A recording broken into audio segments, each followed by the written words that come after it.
Alright, let's see what this this John Deere can do. I get my footing set up just right here.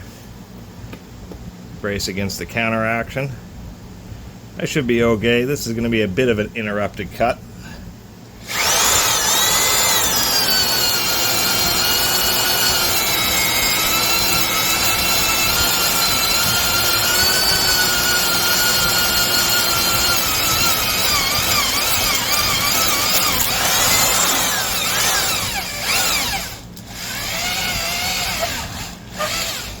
You got to remember to clear out chips, even with self-feed bits. Otherwise, they really do want to badly pack themselves in there.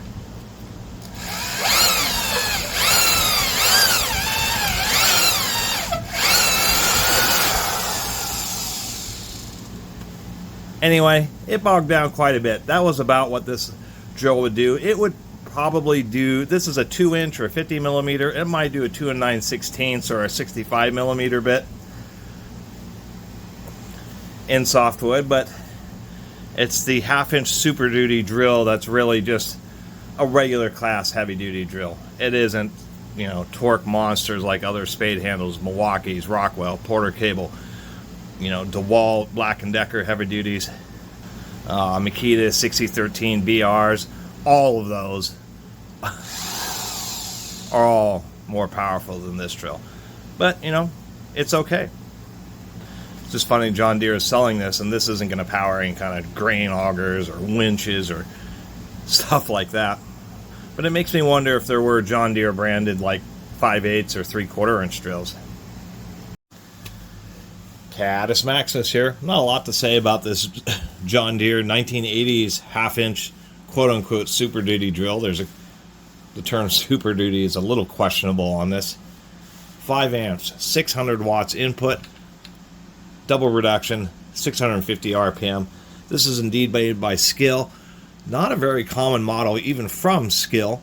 Made in the 1980s. Not particularly powerful, being a 5 amp, 650 RPM 1/2-inch drill. Makes it a middle of the road. A variety of other drills in the competition was much better. Not in relation to John Deere, but in relation to the Skil drills of this era. They were just okay, but they weren't, and they would say Super Duty, but they weren't really that Super Duty. The Milwaukee 1660s, the DeWalt DW, I guess 131s, the DW 130s were 7 amp motors, triple reduction at 450 RPM, a lot more torque. The Rockwells, there were two Rockwell Porter cables of this era. They had two versions, a 6 amp 600 RPM one, which is still more powerful than this, and an 8 amp 500 RPM one. So once again, 5 amps. We can see that here. We've got 5 amps at 650 RPM.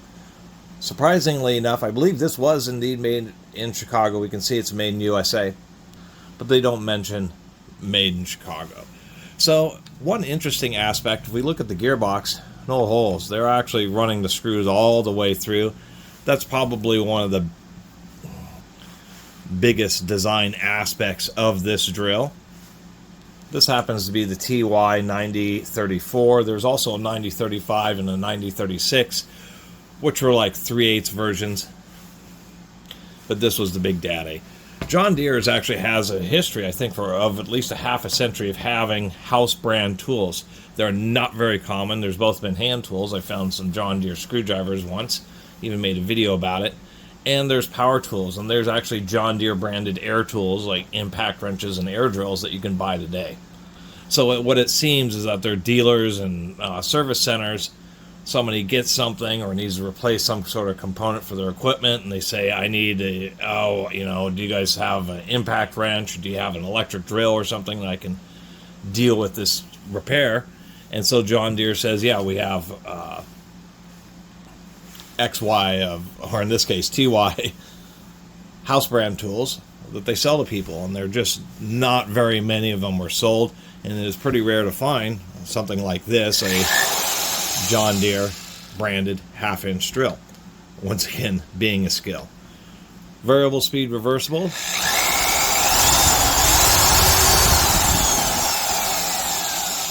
I mean, this isn't a bad half-inch drill, but this would be the equivalent of like the DeWalt DW235G, the half-inch DeWalt drill that's sold at all the Lowe's and Home Depots. That's exactly what this is. It's the kind of the general purpose. The one thing I will give them credit for is we have a Jacobs 33BA. It's one of the most expensive parts on this whole drill. Is they actually use an expensive Jacobs chuck. And look at that. Well, maybe if the side handle wasn't in the way. Thread, 5/8-16. So when I reviewed those Weaver mixing drills, one of my big criticisms is they have these big mixing drills and they're using half-inch spindles, which are okay, but under heavy-duty operations and where things may jam up and torque around, they can bend. And it's nice to see that even though this isn't a particularly powerful drill, they were aware of that issue. And so put on an extra heavy-duty 5/8 spindle on this drill. So I'm actually kind of happy about that. I think we did mention, they say all ball needle bearings. Side handle can go on 3 positions. And interestingly enough, it actually has both the spade handle and the side handle. These are factory ones. We can tell by these kind of odd corrugations they have on the handles. There, and there. I guess they do help with grip. Other than that, it's one of the older tools. Modern tools, the forward motion, the switch is in this position. So because as you're using it, it's pretty easy to, most people are right-handed, so it's pretty easy to bump it over onto that, onto that side. Older tools, it's like this, and so you do sometimes have an issue where you go to pick it up and you bump it, and it's running in reverse. So we'll just drill a little hole with a 2-inch self-feed bit just to give this a little bit of a run, and I can't complain too much. One of those sales you kind of forget about until you're looking through a Craigslist and somebody had posted for them. Elks Lodge sales. So there's lots of sales besides just garage sales, junk stores, and estate sales. There's always there's church community sales. There's rural grange community sales, and fundraiser sales, and in this case it was an Elks Lodge sale, which was really half crafters, more like a flea market, but nonetheless I ran into this drill and thought, that's probably worth the $8 that I spent on it. I think it's kind of funny because at the same sale I ended up picking up the first 4 Mad Max movies on 4K Ultra HD. This sent me back $20. So these 4 movies were 2.5 times as much money as this Super Duty half-inch drill. I guess times change, don't they? So anyway, sounds good. It's about a third of a century old drill, being from the 1980s. Actually, maybe closer to 40 years. Oh, I was going to mention, it did come with the premium chuck. This is one of the premium Jacobs keys. You can tell there's the cheaper ones that come with the key chucks, which are like a single piece. They're forged, but they're single piece. The really nice keys are these, which they are machined. Kind of smart with the side handle. They're using a specialized bolt, which has like just a really large head on it, and it actually may hold up just a little bit better. The rear spade handle, this is a design that's been around for nearly half a century. Is some manufacturers the ability to have, you just have a little thumb screw, and then we have these 4 little dots. And interestingly enough, it can be set at 45 degrees or at 90-degree angle. So that's kind of interesting. It isn't just 2 positions. You actually have a variety of different positions. And I think that's kind of handy. There may be some situations where you may want it at that type of angle. Using large through-body screws, at least they're using some nice big washers, because there's going to be a lot of pressure on those screw heads. But it is wise. The reason is you have long steel fasteners going all the way through the tool body, rather than having them thread into the plastic, they're threading into the metal. So it is a little bit more robust of a design. And once again, you don't have any front screw holes. And this isn't the first time Skil has done something like this. And Sioux Drills has also done something like this. I've been complaining and doing a lot of upgrading on fasteners because particularly like the newer Milwaukee drills, actually a lot of professional DeWalt Milwaukee, the screws that they use to hold the gearboxes onto the motors have just been not good enough and are always getting loose. So I'm just constantly upgrading to more serious screws. But in this drill, they already have some pretty serious fasteners. I'll have to do something here. This screw is actually missing its washer, so either somebody's been in here before or it was just missing from the factory. These screws have quite a bit of pressure, and so it's actually important to have washers, and this is a great example of that. Where the washer was, it offsets the load and doesn't squish out the plastic as much. Here, if this ever had its washer, it's been a long, let me zoom in, it's been a real long time, because there's always going to be some kind of witness mark. The first time you ever torque it, there's going to be evidence that there was a washer there, and here it looks like there just never was a washer, and you can see how the screw head is dived into the dug into the plastic more, and it explains why that was a little bit looser. I'll get a little, so a little bit disappointing. They're not using brass brush guides, they're just using Bakelite high temperature plastic for brush guides, and then they just have these little fingers that hold them in. There is a steel insert for the rear bearing. I suppose you could put a couple drops of oil in there. And interestingly enough, they kind of have, this is the area to support the rear bearing, and they kind of rely on the air to get through here and here, kind of forcing it by the brushes. Kind of hard to see in there, but we can see that they do have welded contacts on the motor and a little bit of wrapping. Let's pop this out. I probably should check the rear bearing on a drill this old. These isolated bearings on power tools, wherever they may be, it can sometimes vary on which end of the motor, but there's always a bearing that's not associated with the gearbox. The ones with the gearbox, the oil film that comes from all the grease in the gearbox helps keep that bearing lubricated, but the ones in the back always want to dry up and fail. Kind of interesting, there's not enough wire to actually slide. You have to unplug the brush guide before you can pull it out. That was a total pain, the way they have, there's such tight tolerances in here that you actually, I had to reach in here with this to actually push up the brush just so I could get it to kind of tilt up and clear. That's actually a significant hassle, to tell you the truth.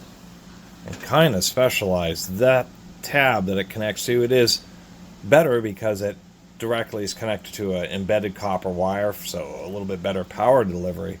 But that is going to be one kind of specialized brush with the end on there like that. That's for sure. Kind of a hassle to take this whole thing apart. Have to take apart the handle because there is a ground wire screwed into the gearbox. They do have a little bellows on the trigger switch. It's their attempt to have a heatsink for the controller, and 125 volts AC, 5 amp. Ouch. As I've shown in many power tools, triggers tend to be overrated, so that when you're using particularly variable speed, so that when you're doing a lot of variable speed operation, they don't burn out. Some tools are rated by twice as much as what the tool is. Good tools would be 50%. And then a low overrating would be like a 6 amp trigger. But to put a 5 amp trigger in a 5 amp tool with the kind of surges that electric motors have,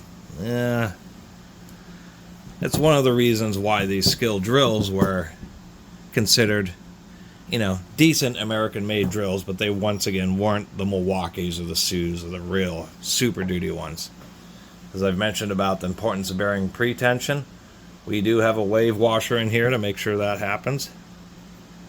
Actually, well, this drill has hardly any hours on it, so it explains why that bearing's still pretty good. They actually have a little shield here to prevent debris from the brushes from impacting the bearing. We can see those welded contacts.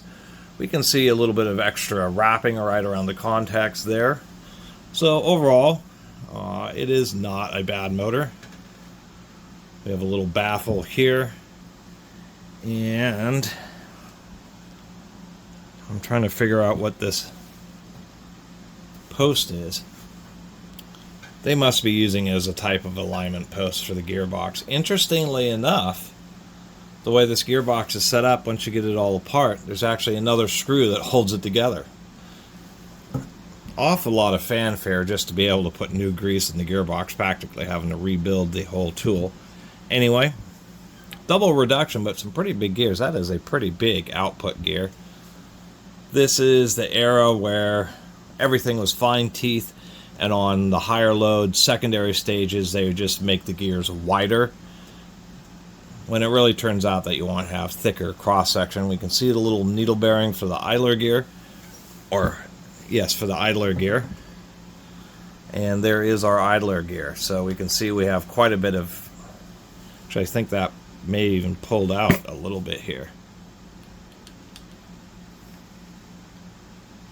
Nope, that's just how far it sits. So it doesn't quite, I guess it interacts with the entire motor. Anyway, helical cut on the first stage.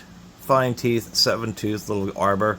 It doesn't look, I mean, this thing's like brand new, so there shouldn't be much wear. It's just those thin little teeth, particularly on the motor, just tend to want to wear out. So you can see how that bearing on the front of the motor is already exposed, and that's how they tend to last longer, as they just are exposed to more grease. Older school tools, so we can see that the main spindle has a high density needle bearing, just a bunch of needles. And then we can see that they do straight cut on the secondary stage, where the gears are spinning slower and just don't make quite as much noise. It's not quite as important to have helical cut like on the high speed stage from the motor to the first reduction.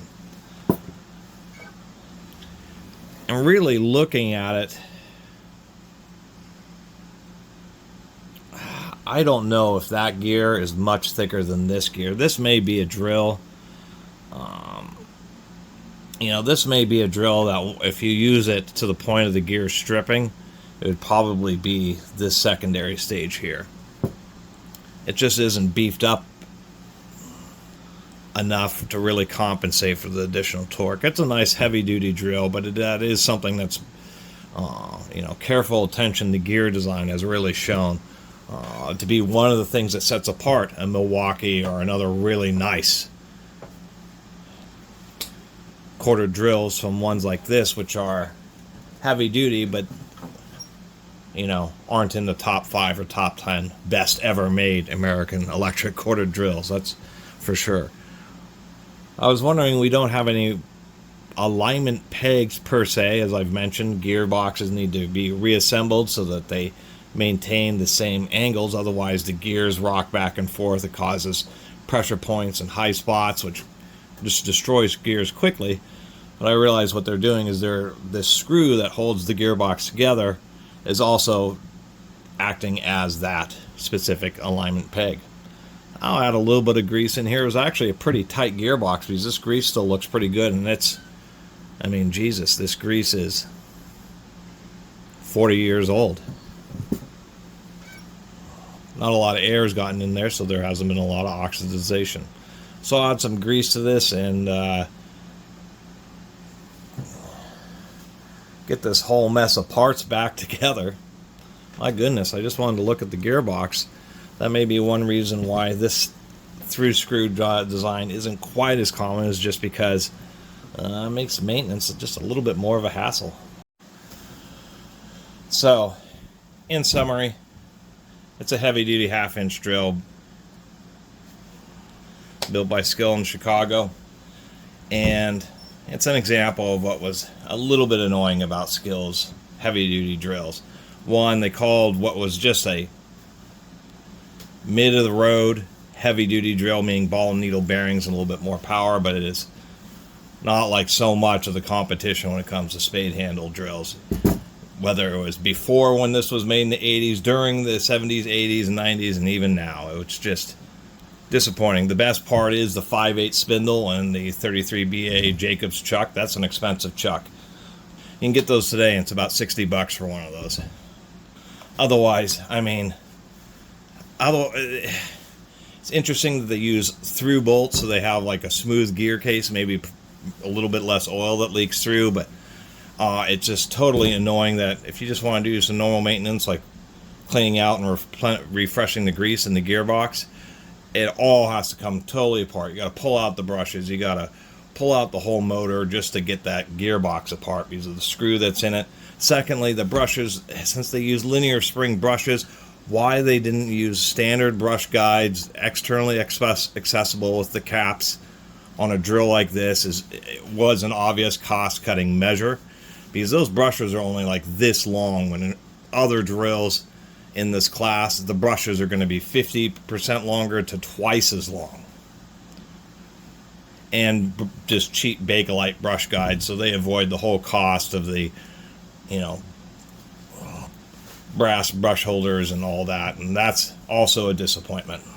The third disappointment is that the variable speed, it's a 5 amp motor, a 600 watt motor, and they put in just an equally matched 600 watt or 5 amp trigger. Motors have, it's particularly if you're right at the limits of the tool, maybe stalling it out, motors can surge a lot of power, and that's what blows out switches. And that's why on truly heavy super duty tools, the power rating of the triggers and switches is much higher, anywhere from 50% to even being double rated on some of the best tools. Here it's just equally rated, and that's also, you know, a disappointment. And one of the things I think actually helped bring down Skil and force them to, at least Bosch bought Skil, but force them to no longer be an independent Chicago-based tool manufacturer.